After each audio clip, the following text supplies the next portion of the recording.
ही trick माहीत नसेल ना तर तुमची चिक्की कधीच परफेक्ट होणार नाही. आवाज येतोय अशी क्रिस्पी, कुरकुरीत फक्त 2 साहित्यापासून तयार होणारी ही जबरदस्ती चिक्की पाहण्यासाठी शेवटपर्यंत व्हिडिओ नक्की पहा. त्यासाठी इथे मी 1 वाटी शेंगदाणे घेतले आहेत.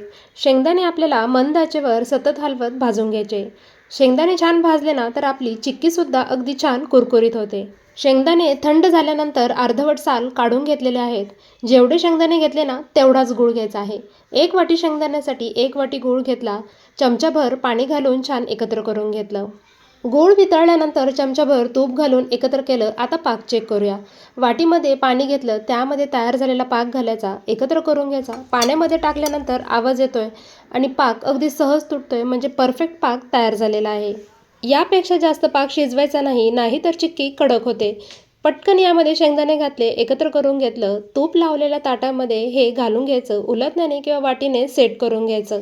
थंड झाल्यानंतर काढून घ्यायची. इथे आपली अगदी मस्त कुरकुरीत क्रिस्पी शेंगदाणे चिक्की तयार आहे. नक्की करून पहा आणि कशी झाली हे मला कळवा.